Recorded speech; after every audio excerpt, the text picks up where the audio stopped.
नमस्कार दोस्तों, स्वागत है आप सभी का आज की एक और नई वीडियो में। आज यहाँ पर हम कक्षा 12वीं विषय भूगोल का पेपर देखने वाले हैं। इस वीडियो में हम आपको भूगोल पेपर के सभी प्रश्न बताएंगे। वीडियो को ध्यान से देखिएगा। अगर आप चैनल पर पहली बार आए हैं तो चैनल को सब्सक्राइब कर दीजिए और वीडियो को लाइक करके अपने सभी दोस्तों के साथ भी शेयर कर दीजिए। यहाँ पर प्री बोर्ड परीक्षा 2026 विषय भूगोल कक्षा 12वीं का पेपर है। सबसे पहले आपसे सही विकल्प प्रश्न पूछे जाएंगे। प्रश्न नंबर 1 है, भारत में सर्वाधिक जनसंख्या बसी है। आपको ऑप्शन दिए गए हैं पहाड़ों पर, मैदानों पर, जंगलों में या फिर डेल्टाई प्रदेशों में। आपको ऑप्शन बा पर टिक करना है, मैदानों पर। भारत में सर्वाधिक जनसंख्या मैदानों पर है। इसके बाद अगला प्रश्न है, जनगणना वर्ष 2011 में भारत में नगरीकरण का स्तर कितने प्रतिशत था। यहाँ पर आपको प्रतिशत दिया गया है, सही आंसर आपको बता देना है 31.16% था। अब इसके बाद प्रश्न नंबर 3 है, गैरसिन 96 नगर है। तो यहाँ पर आपको ऑप्शन आ अम्बाला पर टिक करना है।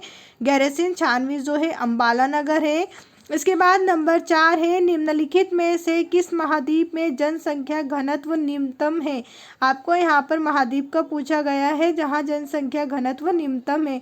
आपको उत्तर अमेरिका पर टिक करना है। ऑप्शन बा आपका सही उत्तर रहेगा, उत्तरी अमेरिका। इसके बाद नंबर 5 है, उत्तर भारत के राज्यों में रबी फसल के रूप में कौन सी फसल बोई जाती है। तो उत्तर भारत के राज्यों में रबी फसल के रूप में जो है सरसों की फसल बोई जाती है। यहाँ पर आपको सरसों पर टिक करना है। अगला प्रश्न है नंबर 6, आदिकालीन निर्वाह कृषि कार्य कौन से क्षेत्रों में किया जाता है। आदिकालीन निर्वाह कृषि कार्य जो है वो उष्णकटिबंधीय क्षेत्रों में किया जाता है। ऑप्शन आ पर हम टिक करेंगे। इसके बाद प्रश्न नंबर 2 में यहाँ पर आपसे रिक्त स्थान की पूर्ति पूछी गई है। यहाँ पर आपको पूरे रिक्त स्थान दिए गए हैं, 1 से लेकर 6 तक आपसे यहाँ पर रिक्त स्थान पूछे गए हैं। तो चलिए इन रिक्त स्थानों को हम इनके उत्तर सहित देख लेते हैं।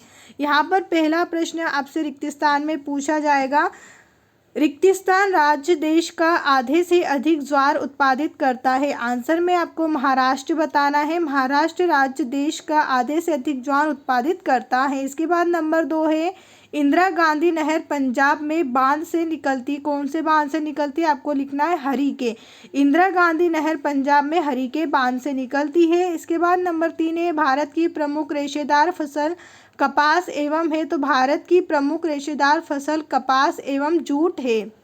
नंबर 4 है, सीमांत श्रमिक 1 वर्ष में से कम काम करता है। तो यहाँ पर आपको लिखना है 193 दिन या फिर 6 माह आप यहाँ पर लिख सकते हैं। प्रश्न नंबर 5 है, भारत में सबसे कम घनत्व वाला राज्य है।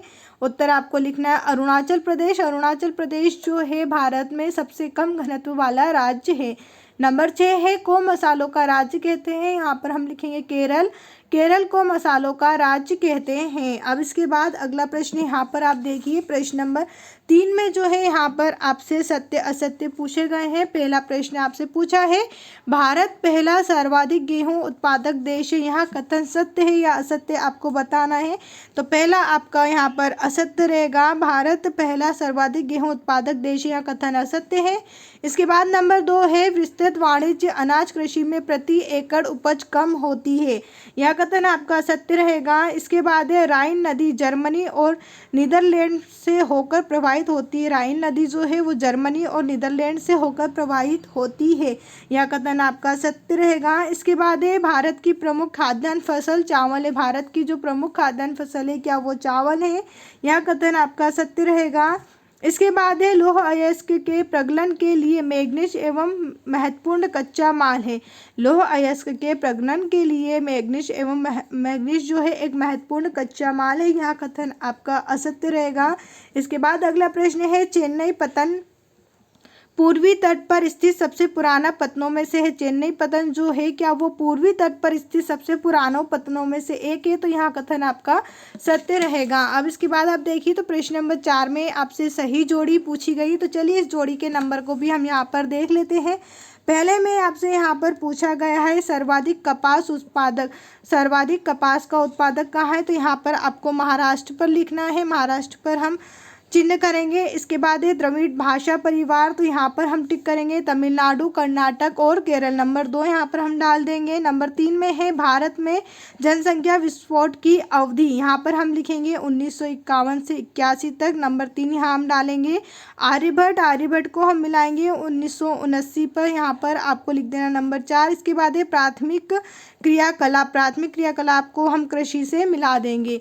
अब इसके बाद यहाँ पर आप देखें तो हमारी जोड़ी जो है वो कंप्लीट हो चुकी है। इसके बाद आपसे प्रश्न नंबर 5 में एक वाक्य में उत्तर पूछे जाएंगे। एक वाक्य में उत्तर करने से पहले अगर अभी तक आपने हमारे चैनल को सब्सक्राइब नहीं किया है तो चैनल को सब्सक्राइब कर दीजिए और वीडियो को लाइक करके अपने सभी दोस्तों के साथ भी शेयर कर दीजिए।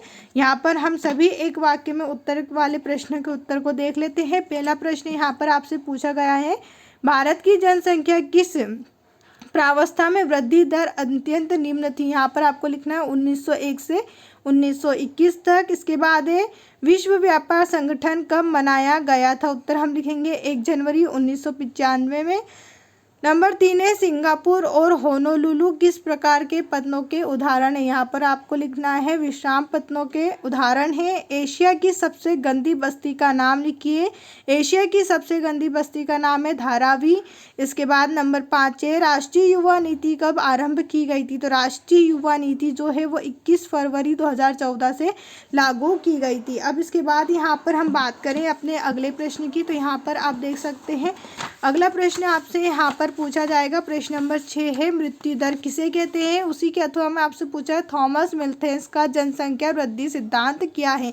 तो यहाँ पर आप देखिए प्रश्न नंबर 6 से लेकर तो प्रश्न नंबर 13 तक जो है कुल आपसे ये प्रश्न 2 नंबर में पूछे जाएंगे। प्रश्न नंबर 6 से लेकर प्रश्न नंबर 13 तक आपसे यहाँ पर 2 नंबर वाले प्रश्न पूछे गए हैं।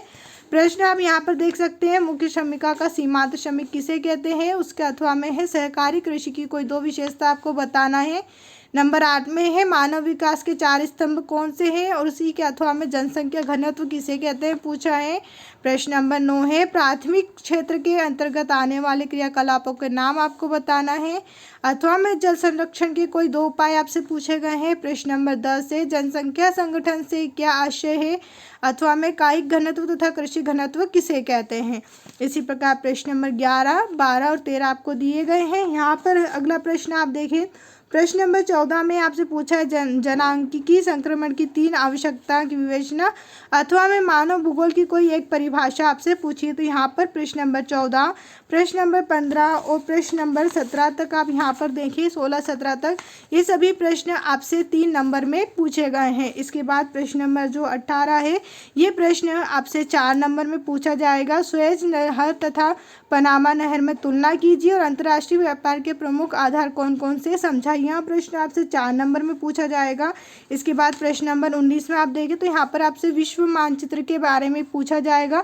यह मानचित्र वाला प्रश्न जो है आपसे 5 नंबर में पूछा जाएगा। आपको विश्व का मानचित्र दिया जाएगा जिसमें आपको निम्न नामों को दर्शाना रहेगा। इसी के अथवा में भी आपको विश्व के मानचित्र में पूछा जाएगा। प्रश्न नंबर 20 की बात करें तो यहाँ प्रश्न भी आपसे 5 नंबर में पूछा जाएगा जो भारत के मानचित्र के बारे में रहेगा। यहाँ पर आपको नाम दिए जाएंगे, इन नामों को आपको भारत के मानचित्र में दर्शाना होगा। उम्मीद है दोस्तों आपको हमारी ये वीडियो पसंद आई होगी। अगर आपको इनमें से किसी क्वेश्चन के आंसर चाहिए तो आप मुझे कमेंट करके बता सकते हैं। वीडियो देखने के लिए आप सभी का धन्यवाद।